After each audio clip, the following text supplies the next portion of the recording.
Just घरी आलो आणि मी आता मला स्वतःचे डोळे बघतो आरशात. बाप रे बाप, एकदम हॉरिबल दिसतात. असं मला माहिती नाही तुम्हाला व्हिडिओ मध्ये समजतंय का नाही, पण वाट लागणार आहे माझी असं वाटतं उद्यापर्यंत. जस्ट आता 12th फेल मूवी बघून झाला माझा. जस्ट असं रडणं राहिले माझं, फक्त असे अश्रू यायचे राहिले. 12th fail movie must watch आहे. ज्यांनी अजून पण बघितलं असेल जाऊन बघा, कारण की काही सीन असे आहेत ना, इथपर्यंत असं मन भरलं गेलं होतं. असं होतं ना की खूप जास्त आपण इमोशनल झालो, पूर्ण बॉडी अशी आपली एकदम टाईट झाली. अश्रू येणारच असतात, पण कसं तरी आपण कंट्रोल करतो. लिटरली मला तसं फील झालं आहे. वाव, विक्रांत मेसी आणि मेधा, काय ॲक्टिंग आहे त्यांची, काय मूवी बनवली. Just wow. Go and watch. मला खूप दिवसापासून लोकांनी सजेस्ट केली होती, पण आज फायनली बघितली. हा माझा एक्सपिरियन्स आहे त्या मूवीबद्दल. सो अजून पण बघितली नसेल जाऊन बघा.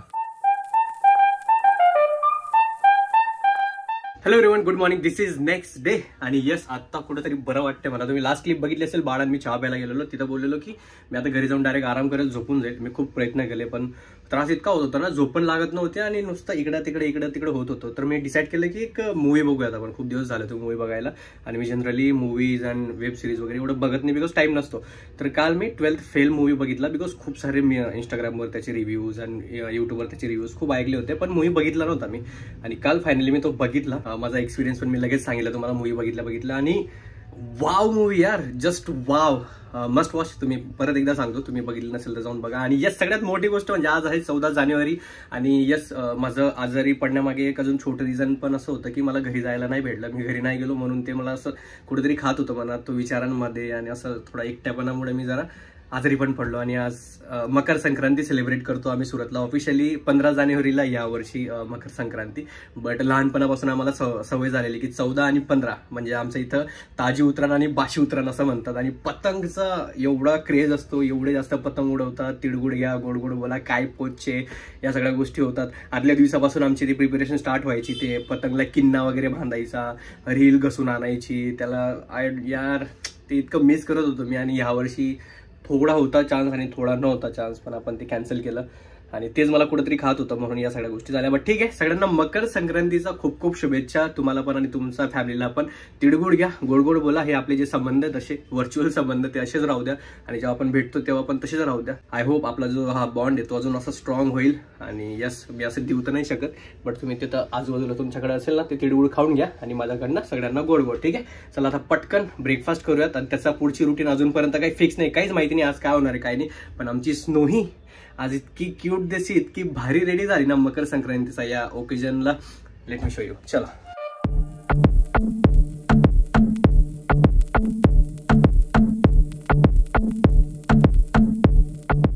आपला आजचा ब्रेकफास्ट पण एकदम सॉर्टेड आहे. हे आय थिंक रव्याचं काहीतरी पराठे बनवले का काय, चटणी आणि स्नोईची खिचडी उरलेली होती, ती आपण ढापतोय आता आणि आपण खातो, बिकॉज ती घरात कोणी खाली नसते.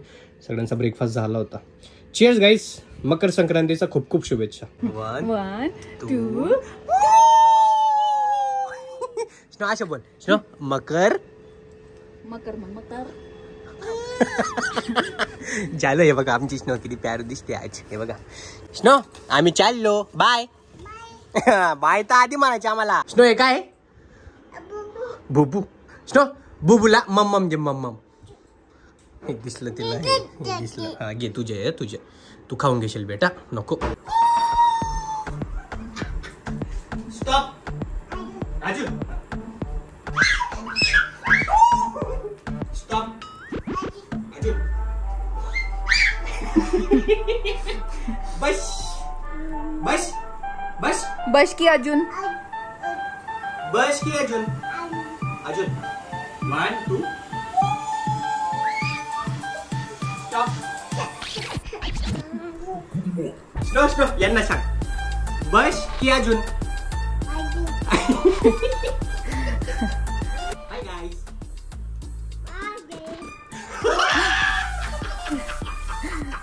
आकाशवाणी करता होते. बाय गाईस बोलली, याचं आता त्याची ट्रेनिंग होईल. क्लिअर ट्रेनिंग एकदम. Bye guys. Bye guys. हे बघ, बाय गाईस. तुम्ही बोल bye guys. Bye bye bye bye bye guys. Bye guys, bye guys. वाजून गेलेत 2:30 आणि कधीपासून मी टाइमपास करतो इथं बसलो होतो. बाळाची वाट बघतो बिकॉज खूप मोठं सरप्राईज आहे तुमच्यासाठी. जर आपण त्याच्याबद्दल नंतर बोलू. तोपर्यंत आमचे जे पाहुणे आहेत त्यांच्याशी. अरे पाहुणे आता कसं काय घाबरायला लागले? हां आधी तर मी इथपर्यंत येऊन जायचो तरी ते असे उडायचे नाही आणि आता फुर्र असं अचानक आलो असेल ना म्हणून ते घाबरले असेल.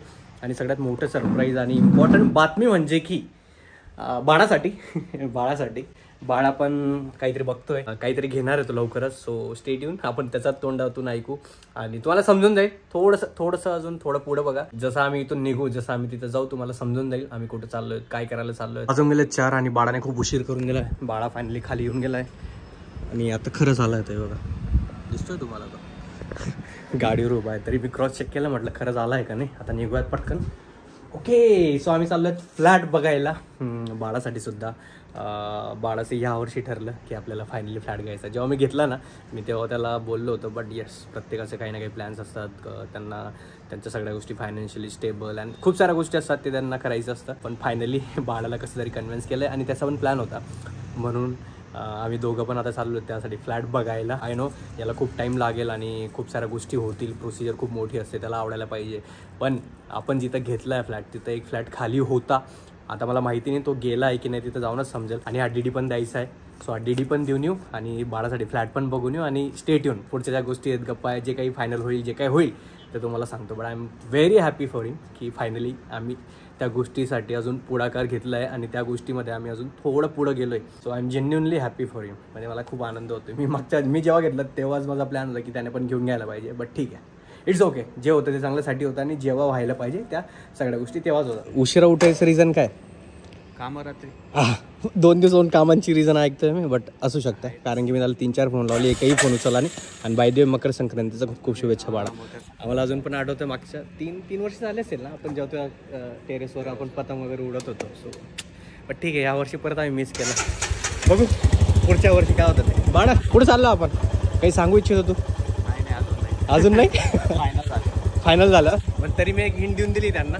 पण सगळ्या गोष्टी जेव्हा फायनल होतील तेव्हा इन डिटेल. आज आहे 14 जानेवारी 2024 आणि आपल्या फ्लॅटचं काम एवढं झालंय. आय थिंक 9 फ्लोअर झालेत. परत येऊन गेलोत आपण एकदा आपल्या सॅम्पल फ्लॅटमध्ये. असं काहीतरी भरपूरदा दाखवून दिलं आहे. परत एकदा बाळाला दाखवतोय मी. बाळा काय रिॲक्शन तुझी? एकदम ऑनेस्ट रिॲक्शन द्या. आता आम्ही ना प्राइसिंग वगैरे विचारली 2 BHK आणि 3 BHKची. आम्ही जे प्राईस ऐकतो आता वाढलेल्या प्राईस आपण जेव्हा घेतलं होतं त्याच्यापेक्षा तर काही ना काही प्राईस सांगतात. काय हां बाळाची रिॲक्शन काय वाटतं बाळा? हां शॉक झालाय. बाळाला मी इतक्या रिक्वेस्ट केला होता ना आपला जेव्हा फ्लॅट बुक केला तेव्हा. बट थोडे प्रॉब्लेम होते तेव्हा. बट आता जे प्राइजेस ऐकतोत ना असं झालंय की फ्लॅट घ्यायचा की नाही घ्यायचा. बाळा फ्लॅट बघून घे तरी. इतकं भारी इंटिरियर करतात ना फ्लॅटवाले लोक, इतके हुशार असतात ना. असं मस्त मक्खन लावून पुरं फर्निचर वगैरे करून आपल्याला दाखवतात. असं वाटतं की आज घ्यायचा मग तुम्ही घेऊन घ्या आमच्याकडून. 1 करोड घ्या, 2 करोड घ्या, किती घ्या, असंच फ्लॅट द्या आम्हाला. याच्यापेक्षा भारी असेल बाळा मला असं वाटतं. तुझा जो असेल जेवढं उशीर होतोय ना तेवढं चांगलं होतं असं मला सांगितलंय कोणीतरी एकदम महापुरुषांनी. बट जास्त पण उशीर नको करू. म्हणजे चांगले आहेत ते पण जातील. आमचं फ्लॅटचं काम तर काही झालं नाही. बाळा आणि मी येऊन गेलो जरा गिरीधरला. भूक लागली होती खूप जास्त. तर आमचा सँडविच येऊन गेलाय. चहा पण येतोय, हे खाऊयात आणि मग आपण परत घरी जाऊयात.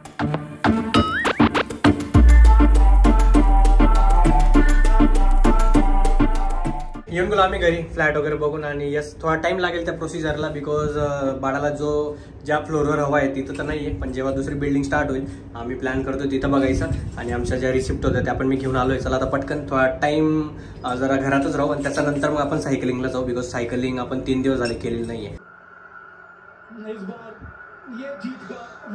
हा हे डन, जिंकलो आपण. म्हणजे आपण सिरीज जिंकलो. 2 मॅचेस दोघेही जिंकलो. एकच मॅच आहे आता ती 17 तारखेला होईल, त्याला काही फरक नाही पडत. पण आपण ही सिरीज जिंकलो आहे. वाव आज जायस्वाल आणि दुबे 1 नंबर खेळले. चला असं ते 1 नंबर खेळलेत. आपण पण 1 नंबर आपली सायकलिंग करून येऊ. मी टाइम स्पेंड करून येऊ बिकॉज घरात कोणी नाही यार. आणि मी फॅमिलीला खूप जास्त मिस करतोय. सगळ्यांची खूप जास्त आठवण येते मला आज मकर संक्रांती म्हणून पण. आणि मला जायचं होतं आणि मला जायला भेटलं नाही म्हणून सुद्धा. सो असो आपण पटकन आपली सायकलची चावी घेऊयात आणि सायकलिंग करून येऊयात. तेव्हाच थोडंफार बरं वाटेल.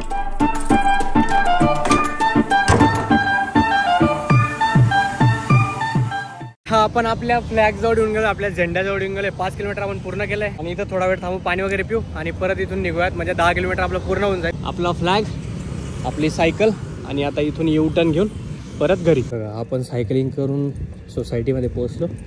त्यासोबतच दादा, वहिनी आणि स्नोई हे लोक पण येऊन गेले. दादाचा वार आपण कंप्लीट केला आहे. झाले आपली सायकलिंग बरोबर 10 किलोमीटर झालं आणि दादा वहिनी पण आलेले. स्नोईला मी 1-2 राऊंड मारले फक्त सोसायटीमध्ये. उतरायचं नाव घेत नव्हती, परत जायचं नाव घेत नव्हती. इतकी जास्त रडत होती ना, तिला कसं तरी पाठवलं वरती, सायकल लावली. आता आपण पण जाऊयात वरती आणि आपण डायरेक्ट भेटूत पुढच्या ब्लॉगमध्ये. तोपर्यंत स्वतःची काळजी घ्या, आजूबाजूला जेवढे लोक त्यांची काळजी घ्या आणि मोस्ट इम्पॉर्टंट आपल्या फॅमिलीची काळजी घ्या. आणि प्लीज अजूनही सबस्क्राईब केलं नसेल खूप साऱ्या लोकांनी, 50% लोकांनी सबस्क्राईब केलं नाही. प्लीज डू सबस्क्राईब आणि काळजी घ्या सगळ्यांनी. ठीक आहे, भेटूत पुढच्या ब्लॉगमध्ये. Bye guys, bye bye.